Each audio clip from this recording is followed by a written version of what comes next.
Hello students, कैसे हैं आप सभी। सो स्टूडेंट्स, टॉपिक को आगे बढ़ाते हैं। जो हमारा टॉपिक चल रहा था, देखिए टॉपिक का नाम था वॉइस। वॉइस के अंदर हम लोग जो पढ़ रहे थे वो पॉजिटिव को लेकर के पढ़ रहे थे, यानी पॉजिटिव के साथ में कहूँ कि हमने जो पढ़ना है इसमें वो स्टेटमेंट बच्चों आप सभी जानते हैं, इसमें पॉजिटिव और नेगेटिव दोनों आते हैं। रूल्स मैंने आपको बताए थे। जो रूल्स इसमें चलते हैं, चार तरह के नियम थे। एक बार फिर से मैं आपको जो है रिवाइज करवा देता हूँ, आप ध्यान से समझिएगा। पहले जो हमने पढ़ा था, सब्जेक्ट को ऑब्जेक्ट बनाया था, ठीक है, और ऑब्जेक्ट को सब्जेक्ट बनाया था। क्लियर है? पहला नियम ये था। दूसरा नियम बच्चों हमने जाना था कि जो सब्जेक्ट होता है उसको हम बाय लगा करके यूज़ करते हैं, यानी बाय प्लस सब्जेक्ट। दूसरा नियम ये था। तीसरा नियम बच्चों जो था हमारा वो था वर्ब की थर्ड फॉर्म का प्रयोग करना, ठीक है। और जो अगला फोर्थ रूल जो हम लेकर के चले थे वो लेकर चले थे हेल्पिंग वर्ब का, यानी हेल्पिंग वर्ब का प्रयोग।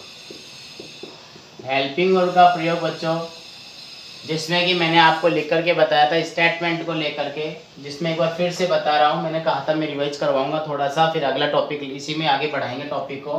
देखिए मोस्ट है गलतियाँ हमसे होती है तो यहीं पे ही होती है, बाकी गलतियाँ नहीं होती है। ओके, क्लियर है? तो एक बार मैं इसको फिर से एक बार जो है रिवाइज कर रहा हूँ। देखिए आप बच्चों, फर्स्ट रूल है कि एक्टिव वॉइस के वाक्य में अगर सब्जेक्ट के बाद वर्ब की फर्स्ट फॉर्म आती है, जिसमें एस या यस हो सकता है, तो पैसिव वॉइस में हम हेल्पिंग वर्ब जो लगाते हैं, देखिए ये वाला रूल पढ़ रहे हैं तो हेल्पिंग वर्ब का यूज होता है इज एम आर का, इज एम आर, और उसके बाद वर्ब लगाते हैं थर्ड फॉर्म, ठीक है। देखिए सेंटेंस में यहाँ लिखता हूँ, इसका समझिएगा। चलो पहले रूल्स बता देता हूँ पूरे कंप्लीट, उसके बाद लेके चलते हैं। नंबर सेकंड है इसका, सब्जेक्ट के बाद अगर हम यूज कर दें, यूज आ जाए वर्ब की सेकंड फॉर्म, तो यहाँ हम यूज करेंगे was verb plus third form of the verb, ठीक है। पिछले वीडियो में दे रखा है ये, फिर से एक बार रिवाइज कर रहा हूँ।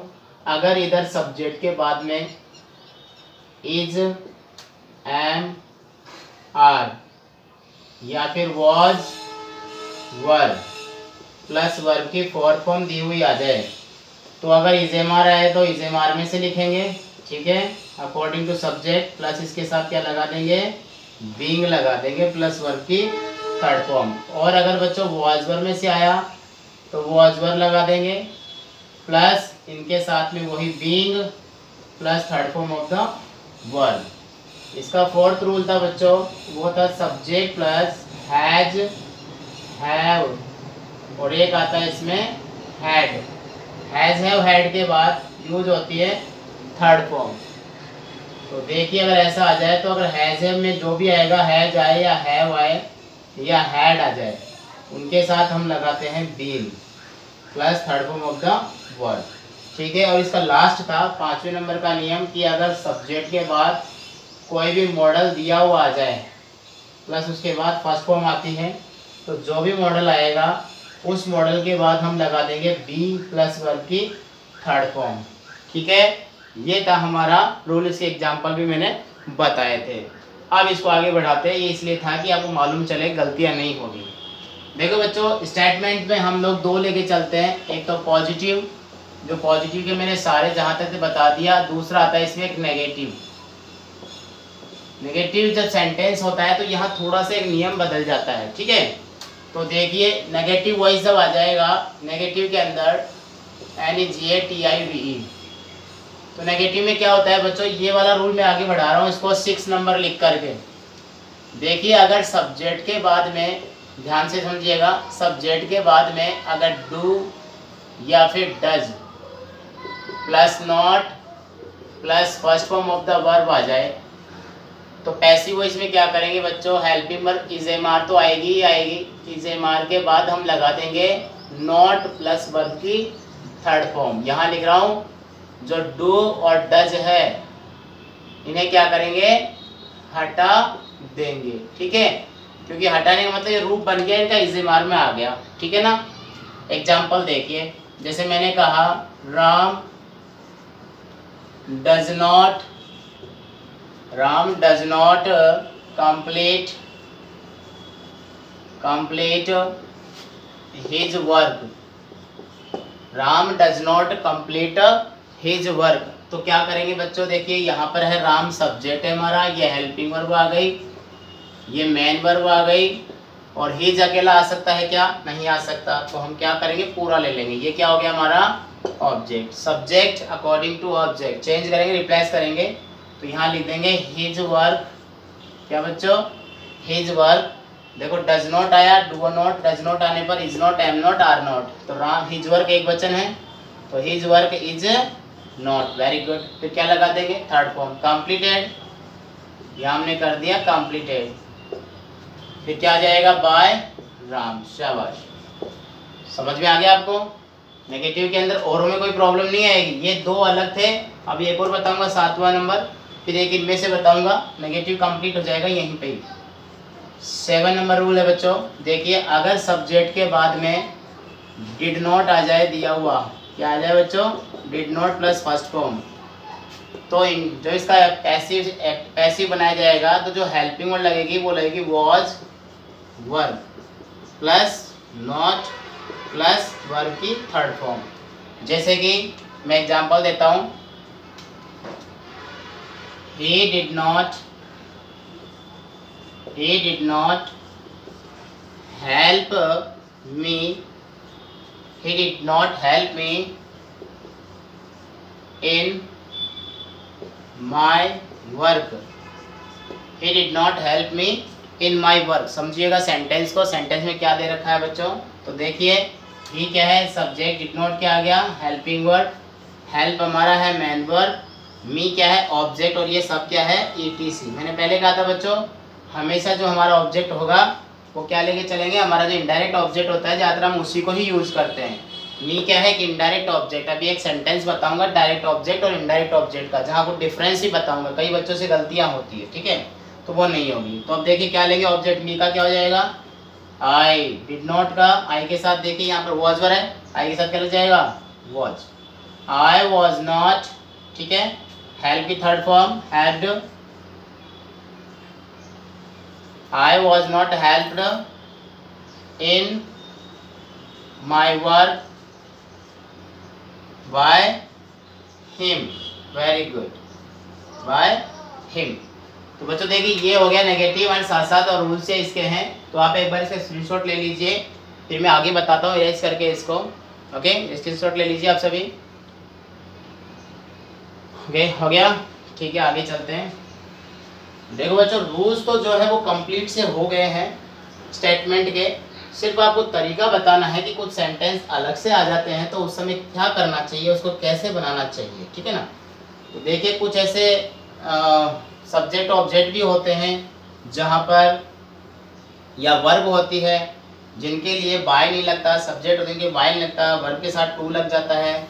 तो वो हम क्या करेंगे, जब हमारा कंप्लीट हो जाएगा नरेशन वॉइस, उसके बाद में एडिशनल वीडियो के एडिशनल क्लास के साथ आपको बताऊंगा। ओके, अब देखिए जो मैं आपको बताना चाह रहा हूँ वो क्या चीज़ है। यानी कुछ सब्जेक्ट कुछ ऑब्जेक्ट ऐसे होते हैं, मतलब हमेशा, जैसे मान लो मैं एक सेंटेंस लिखता हूँ, मैंने सेंटेंस लिखा राम, क्या लिखा बच्चों, Ram gave me a pen, ठीक है, ध्यान समझिएगा, Ram gave me a pen. एक सेंटेंस और लिख रहा हूँ, Ram called him captain, Ram called him captain, ठीक है। अब देखिए आप समझना, यहाँ पर दोनों सेंटेंस है, बहुत अच्छे सेंटेंस है, जिसमें कई बार क्या होता है कि ऑब्जेक्टिव टाइप में अगर पूछ लेता है, 4 सेंटेंस 4 ऑप्शन आ गए तो आपको 2 आंसर सही लगेंगे, हालांकि एक ही सही होगा, ठीक है। तो देखिए सेंटेंस स्टेटमेंट का ही है, ये कौन है सब्जेक्ट, ये कौन है वर्ब, ये कौन है ऑब्जेक्ट, और ये भी ऑब्जेक्ट। देखो बच्चों ध्यान दीजिएगा, जो लाइव होते हैं ना, जीवित चीज़ें जो होती हैं, यानी ये वाला जो ऑब्जेक्ट है वो इनडायरेक्ट ऑब्जेक्ट है। यानी मैं कहूँ इसको OI लिख सकता हूँ, ऑब्जेक्ट इनडायरेक्ट, और इसको लिख सकता हूँ ऑब्जेक्ट डायरेक्ट।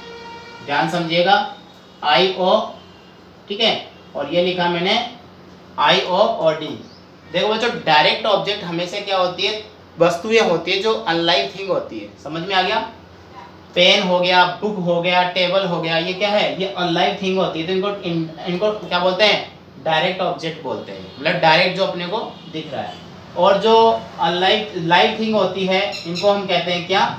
Indirect object. समझ में आ गया होगा? ऊपर लिख देता हूँ मैं एक बार इनको अच्छे से। और यानी जो हमारा ये आई है वो है इनडायरेक्ट ऑब्जेक्ट। ठीक है बच्चों, क्या है ये? Indirect object. और जो हमारा ये पेन दे रखा है ये है डायरेक्ट ऑब्जेक्ट। आप इस पे ध्यान मत दीजिए, आप तो सिर्फ इतना ध्यान रखिए जो जिंदा है, जो बोलता है, जो चलता है, वो तो क्या है? Indirect object. और जो चुपचाप रहता है, निर्जीव है, बेकार है, वो क्या हो गया? Direct object. ठीक है, तो हमेशा आपको क्या करना है? इनडायरेक्ट ऑब्जेक्ट को ही ऑब्जेक्ट मान के बनाना है। वैसे दोनों से बन सकता है, लेकिन आगे आपसे प्रॉब्लम हो जाएगी। देखो मैं इसको यहाँ समझाता हूँ बच्चों, देखिए यहाँ पर देखो ऑब्जेक्ट कौन है? मैंने बनाया मी को आई, पहले इससे बना रहा हूँ मैं। ठीक है, आई लिया, आई के साथ गेव है। देखो अब गेव की क्या होगा? Second form. सेकंड फॉर्म आने पर वॉज वर्ब, तो आई वॉज। समझिएगा आप ध्यान से, बहुत अच्छा सेंटेंस है बच्चों। आई वॉज गेव का क्या हो जाएगा? गिवन। आई वॉज गिवन क्या? ए पेन बाय राम। क्लियर है? समझ में आ गया? सीधा सीधा है ना? अब देखिए जब आप इसको लेकर के बनाएंगे, इसका दूसरा तरीका पेन से, तो मैंने देखो यहाँ लिखा ए पेन वॉज, वैसे वैसे आएगा, गिवन का गिवन। अब इसका क्या करेंगे? ये इसको चेंज नहीं कर सकते, इसको क्या करेंगे बच्चों? टू से जोड़ना पड़ेगा आपको। To me, a pen was given to me. क्या किया हमने? To me by Ram. यहाँ इसको ऐसे बनाना पड़ेगा। आगे बनाना डायरेक्ट ऑब्जेक्ट से बना सकते हैं, इनडायरेक्ट ऑब्जेक्ट से बना सकते हैं। बट यहाँ अगर ये वाला सेंटेंस देखें, देखो इसकी पहचान बताता हूँ। समझ में आ गया यहाँ पर आपको? हाँ देख लीजिए एक बार। यहाँ आई से बनाया है, ये ऑब्जेक्ट था हमारा इनडायरेक्ट। यहाँ पेन से बनाया, ये है डायरेक्ट। डायरेक्ट ऑब्जेक्ट से बनाएंगे तो टू से कनेक्ट करेंगे, इनडायरेक्ट ऑब्जेक्ट में जो है इनको ईटीसी मान लेंगे। क्लियर? ओके। अब देखिए राम क्या है? सब्जेक्ट, कॉल्ड क्या है? वर्ब, हिम क्या है? ऑब्जेक्ट, और ये क्या है?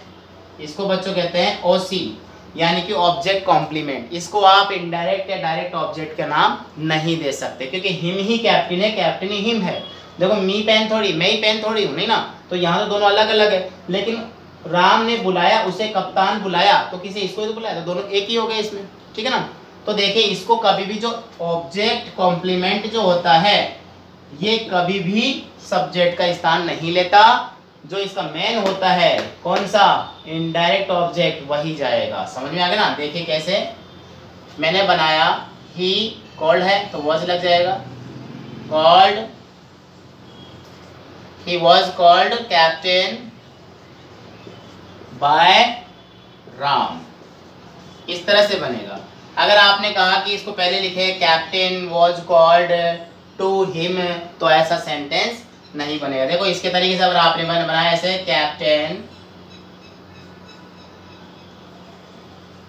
Captain was called to him by Ram, तो बच्चों सेंटेंस आपका ये क्या है? गलत है। क्या है बच्चों? गलत है। क्यों गलत है? क्योंकि यहाँ का जो कैप्टन है वो ऑब्जेक्ट कॉम्प्लीमेंट है। अगर ये इनडायरेक्ट ऑब्जेक्ट होता इसकी तरह तब तो बन जाता। समझ में आ गया? बहुत अच्छा क्वेश्चन है। देखिए आप इसका स्क्रीनशॉट ले लीजिए, आगे बताता हूँ फिर मैं।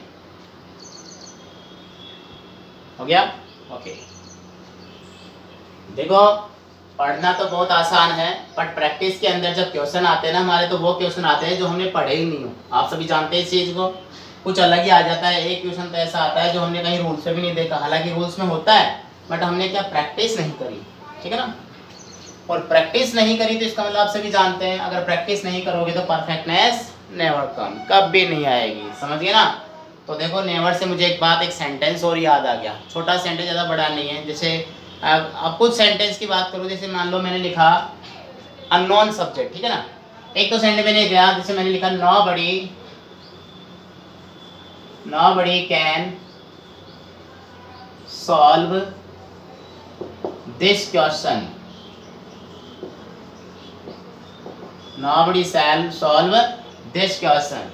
ठीक है, एक लिखूं मैं people speak English all over the world, WORLD, ठीक है। Nobody can solve this question. देखिए नोबडी से क्या बच्चों आप जानते हो नेगेटिव सेंटेंस है ये, ठीक है, ये भी अननोन सब्जेक्ट है। नोबडी कैन सॉल्व, कोई इस प्रश्न को सॉल्व नहीं करता, कौन नहीं है। People speak English all over the world, ये भी अननोन सब्जेक्ट है। तो जब भी सब्जेक्ट अननोन होता है, क्या बच्चों, यहां लिखता हूं मैं, सब्जेक्ट अननोन, अननोन होने पर उसे वाक्य से हटा देते हैं। समझ में आ गया होगा, मतलब वाक्य में जो चेंज होएगा पैसिव वॉइस, जैसे कैसे देखो, nobody can solve this question, ये सब्जेक्ट मान लिया, ये हेल्पिंग वर्ड, ये मेन वर्ड, दिस क्वेश्चन पूरा आएगा, दिस कभी अकेला नहीं आता, दिस क्वेश्चन शुरू में लिख दिया, दिस क्वेश्चन कैन नॉट, बताओ नॉट क्यों लगाया, नोबडी की वजह से, नेगेटिव सेंटेंस है ना, can not be solve, be क्यों लगाया, मॉडल की वजह से, solve, this question can not be solve, बस बाय नोबडी बाय एनीबडी हमें करने की आवश्यकता नहीं है। वैसे कई बार बाय एनीबडी हो जाता है but not possible. Okay, next देखिए, people speak English all over the world, people subject है, ये वर्ब है, ये क्या है, ऑब्जेक्ट है, और ये ETC है। तो इंग्लिश ले लें, तो हमने लिखा इंग्लिश इज, फर्स्ट फॉर्म है spoken, English is spoken all over the world, all over the world, by people की जरूरत नहीं है। आ गया समझ में, अच्छे से क्लियर है। ओके, अब हम चलेंगे अपने नेक्स्ट स्टेप पे। ओके, बहुत अच्छे बच्चे, देखिए टॉपिक जो है हमारा ऐसे ही क्लियर नहीं होगा, आपको मैं बहुत बारीकी से बता रहा हूँ जिससे आपका वॉइस कभी गलत नहीं होगा, ठीक है। एक्टिव पैसिव में देखिए कई बार क्या होता है, फिल इन द ब्लैंक्स का भी पूछ लेता है, तो आपको इसमें दो चीज़ें याद होनी चाहिए जो मैं आगे बताऊंगा। देखिए उसको एक छोटा सा वाक्य लिखता हूँ बच्चों, आपके लिए बहुत अच्छा सेंटेंस है, मतलब सेंटेंस ऑलरेडी चेंज आता है किसमें, वॉइस के अंदर, तो इसको बनाना पड़ता है। जैसे मैंने लिखा अभी एक सेंटेंस था, वैसे ही लिखता हूँ, a pen dash to me by Ram yesterday. देखो बच्चों ये क्वेश्चन आ गया, अब ब्रैकेट बना के कई बार ऐसे दे देता है, कैसे देता है, यहाँ पर जो है ना आपको बनाना पड़ेगा, जैसे कि यहाँ पर या तो दे देगा, क्या चीज बना देगा इसको, पास्ट सिंपल या इंडेफिनेट, पास्ट इंडेफिनेट दे दिया, या फिर क्या होता है ब्रैकेट में क्या होता है बच्चों, ये नहीं दे करके आपको क्या दे देगा, यहाँ पर वर्ब की फर्स्ट फॉर्म कोई भी दे देगा, कोई सी भी हो, वर्ब की फर्स्ट फॉर्म ही आती है हमेशा। अब आप इसमें क्या करो, पास्ट इंडेफिनेट कैसे लेके चलो, तो देखो बच्चों एक बात ध्यान रखना, एक वीडियो बनाया हुआ है मैंने, इसका correct form of the verb है। देखो यस्टरडे किसको इंडिकेट करता है, सेकंड फॉर्म को। अब रही बात यहाँ पर किसका प्रयोग करें, यहाँ पास्ट इंडेफिनेट ही लिखा है मैंने, कुछ नहीं लिखा, और यहाँ ब्रैकेट में कई बार ऐसे साथ में आ जाता है क्या चीज, जैसे मैंने यहाँ पर आ जाएगा गिव आ गया, दिया। अब क्या करेंगे आप, ठीक है, अब सपोज करो यहाँ पर ये भी नहीं आ रहा है और आपसे कहा जाए भाई बनाओ इसको, ठीक है, तो कैसे क्या करोगे आप, सेकंड फॉर्म, आपको पता है सेकंड फॉर्म आने पर किसका प्रयोग करते हैं, वॉज वर्ब का प्रयोग करते हैं, प्लस वर्ब की थर्ड फॉर्म का। तो ए पेन वॉज, गिव का क्या हो जाएगा, गिवन, वर्ब जरूर देगा, ऐसे कोई प्रॉब्लम नहीं है। तो इस तरह से जो है आपसे एग्जाम में पूछ जाते हैं, ये ध्यान रखना, मैं आगे ही बताऊंगा जब लास्ट वीडियो होगा, अभी सिर्फ एक डेमो के रूप में बता रहा हूँ, ठीक है। हाँ, तो अभी हम चलते हैं, हमारे स्टेटमेंट हो गया और अभी हम चलेंगे हमारा इंटरोगेटिव।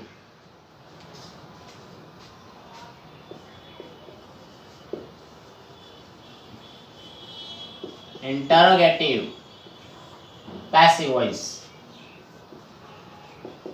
Passive voice. बच्चों आप सभी जानते हो इंटरोगेटिव सेंटेंस का प्रश्नवाचक क्या होते हैं? प्रश्नवाचक।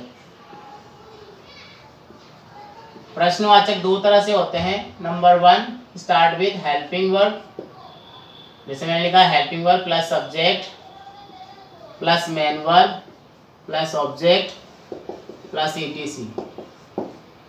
दूसरा बनता है बच्चों WH वर्ड से, WH plus helping verb plus subject plus main verb plus object mandatory है प्लस ईटीसी, ऐसे बनता है।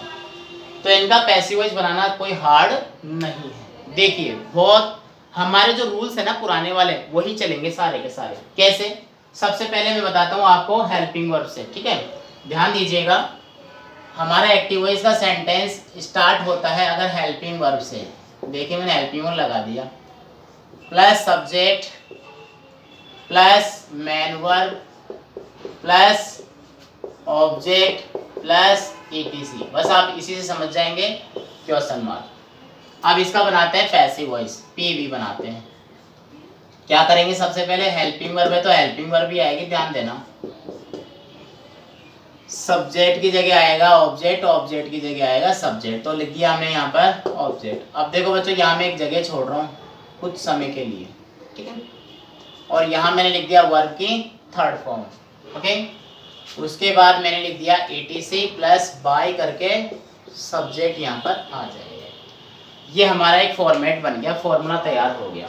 इसका एग्जांपल समझाता हूँ, देखो कोई प्रॉब्लम नहीं है। देखिए दो तरह के बताता हूँ एग्जांपल इसमें। पहले डूडस से बताता हूँ, जिसमें मैंने लिखा डिड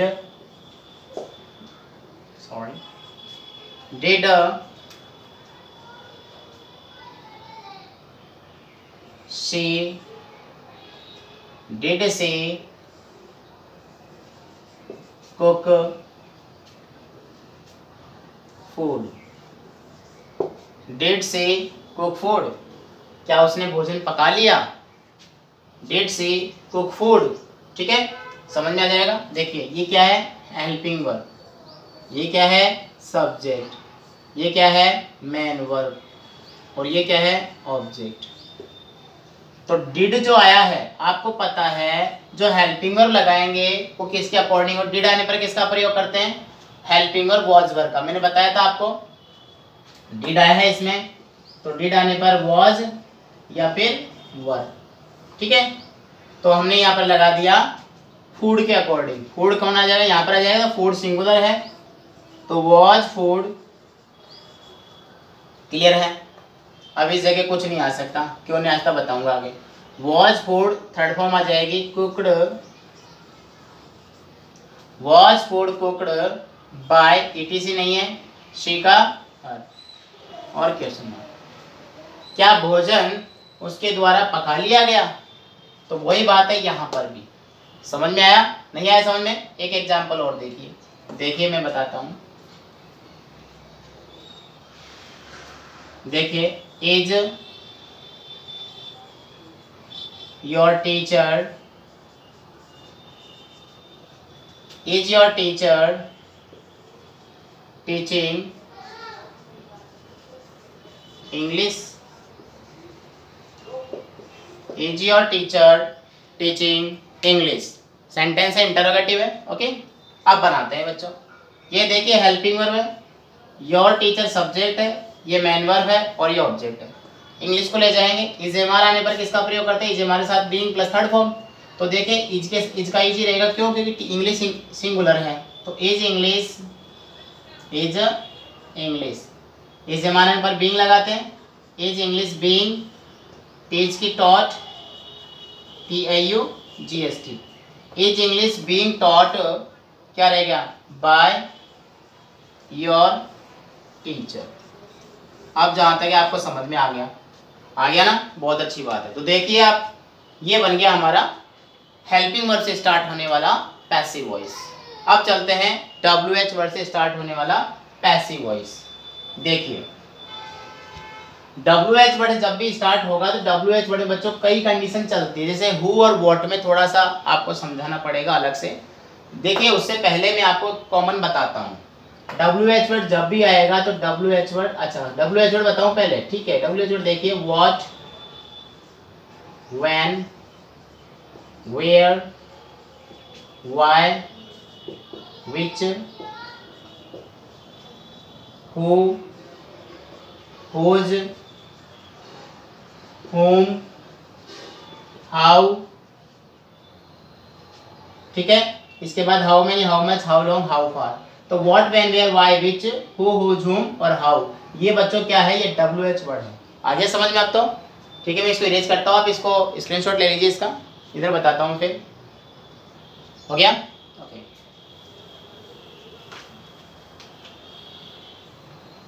WH वर्ड बच्चों थोड़ा सा आपको कंफ्यूजन रहेगा, क्योंकि ऐसे तो कोई प्रॉब्लम, हेल्पिंग वर्ड जिसके माइंड में सेट है, बस उसके पहले हमें WH वर्ड लगाना है। पहले फॉर्मेट बताता हूँ, ठीक है। देखिए, active voice, WH word plus helping word plus subject plus main verb plus object plus ETC और क्वेश्चन मार्क, ठीक है। तो WH वर्ड शुरू में है, तो पैसिव वॉइस में भी क्या होगा, WH वर्ड शुरू में ही आ जाएगा, प्लस हेल्पिंग वर्ब आ जाएगी, प्लस सब्जेक्ट की जगह ऑब्जेक्ट आ जाएगा, प्लस यहाँ जगह वही छोड़ूंगा मैं, बी, बीइंग, बीइंग के लिए, plus verb with third form plus ETC plus by subject. Clear है, और क्वेश्चन मार्क। एग्जाम्पल देखिए, मैं बताता हूँ। जैसे मैंने एक एग्जाम्पल लिखा, when did you complete, when did you complete your work, question mark. ये WH वर्ड आ गया, ये हमारा ऑब्जेक्ट आ गया, subject, helping word, main word. तो वैन का वैन अपनी जगह रह जाएगा, ठीक है बच्चों। अब डिड आया है, आपको पता है योर वर्क लिखना है, डिड आने पर वॉज वर्क, योर वर्क की जगह भी आ जाए वॉज।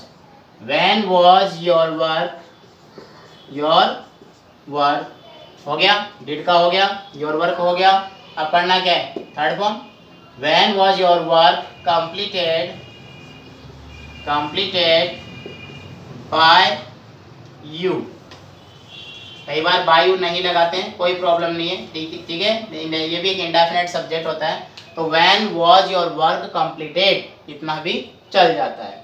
अब एक और एग्जांपल देखिए, इससे भी ले लीजिए, why are you teaching us English. देखिए ये अच्छा क्वेश्चन है, question mark. Why are you teaching us English, आप हमें अंग्रेजी क्यों पढ़ा रहे हो, ये सिखाने के लिए पढ़ा रहे हैं आपको, आप सीख जाएंगे अगर शॉर्ट तरीके से बढ़िया डिटेल में बताएंगे तो इसलिए पढ़ा रहे हैं, ठीक है ना। तो देखिए यहाँ पर भी वही बात है, सेंटेंस में डबल ऑब्जेक्ट है, मैंने कहा था लाइव ऑब्जेक्ट लेके चल रहा है, ठीक है। तो वाई तो अपनी जगह रह जाएगा, Y is am are was were, us का क्या होगा, वी हो जाएगा, सब्जेक्ट हो जाएगा ना अस का वी, भाई सब्जेक्ट जगह जाएगा तो वी के साथ क्या लगेगा, आर का लगेगा, वाई आर वी, ठीक है। Being, being taught, TAUGST, why are we being taught English by you, question mark. कोई बात है, यहाँ पर इस तरह से बनेगा बच्चों WH वर्ड का। WH वर्ड का बच्चों जो है स्पेशल चलेगा what and who and whom, जिसे हम पढ़ेंगे अगली क्लास के अंदर, बहुत अच्छा होगा, ठीक है। आप इतना इसको रिवाइज कीजिए और मिलते हैं बहुत ही जल्द नई क्लास में और कंप्लीट करते हैं इन टॉपिक्स को, जल्दी कंप्लीट हो जाएंगे, लास्ट वीडियो बनाएंगे इसके बाद। जहाँ तक कोशिश है मैं और बढ़िया तरीके से पढ़ाने की कोशिश करूँगा, व्हाट, हु और हुम, ठीक है। तब तक मिलते हैं, आप पढ़ते रहिए, इनको बार बार रिवाइज कीजिए, चैनल को लाइक सब्सक्राइब भी कीजिए। Okay, good day, good bye.